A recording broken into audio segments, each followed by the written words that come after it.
खैरपुर वेझो link road ते police ऐं ॾोहारियुनि जे विच में मुबैना मुक़ाबले दौरान हिकु ॾोहारी खे ज़ख़्मी हालत में गिरफ़्तार कयो वियो आहे।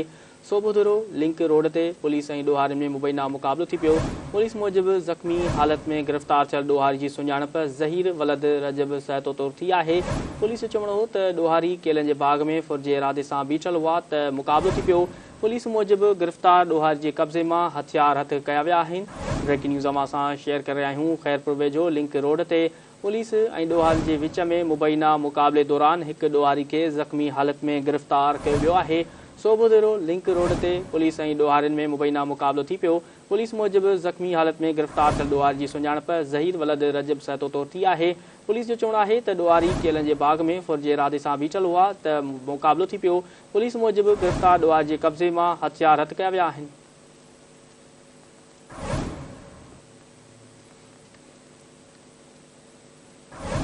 ब्रेकिंग न्यूज़ मां असां शेयर करे रहिया आहियूं। खैरपुर वेझो लिंक रोड ते पुलिस ऐं ॾोहारियुनि जे विच में मुबैना मुक़ाबले दौरान हिकु ॾोहारी खे ज़ख़्मी हालत में गिरफ़्तार कयो वियो आहे। सोबुधिरो लिंक रोड ते पुलिस ऐं ॾोहारियुनि में मुबैना मुक़ाबलो थी पियो।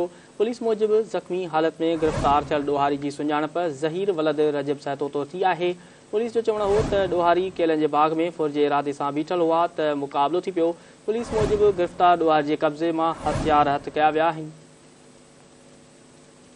इन मां असां वधीक अपडेट मालूम कंदासीं। असां सां गॾु टेलीफोन लाइन ते मौजूदु आहे धरती टीवी जो रिपोर्टर शबीर फलियो। जी शबीर, छा अपडेट आहिनि पुलिस जे ऐं ॾोहारियुनि जे विच में मुक़ाबलो थियो आहे? जी बिल्कुलु, सोबुधिरो लॻ लिंक रोड ते पुलिस ऐं ॾोहारियुनि में मुबैना तौर ते मुक़ाबलो थियो आहे। हिकु ॾोहारी खे जेको आहे सो पुलिस ज़ख़्मी हालत में गिरफ़्तार करे वरितो आहे। तव्हांखे ॿुधाईंदा हलूं त जेको आहे सो ज़ख़्मी ॾोहारी जेको आहे उहो केलनि जे बाग़ में जेको लिकियलु हुआ त जीअं ॾोहा जे इरादे सां उहो उते वेठल हुया। पुलिस जेको आहे सो उते वेही त हिन जी जेको आहे सो जवाबी फायरिंग थी पई। फायरिंग में जेको आहे सो हिकु ॾोहारी जेको आहे सो उहो रहीर अली वलद रजब जेको आहे सो उहो ज़ख़्मी हालत में पुलिस गिरफ़्तार करे वरितो आहे। ज़ख़्मी जेको आहे सो ॾोहारी जे कब्ज़े मां जेके हथियार ऐं जेको आहे सो फुर थियल मोटरसाइकिल बि हथ कई वई आहे ऐं ज़ख़्मी ॾोहारी खे जेको आहे सिविल अस्पताल में जेको आहे सो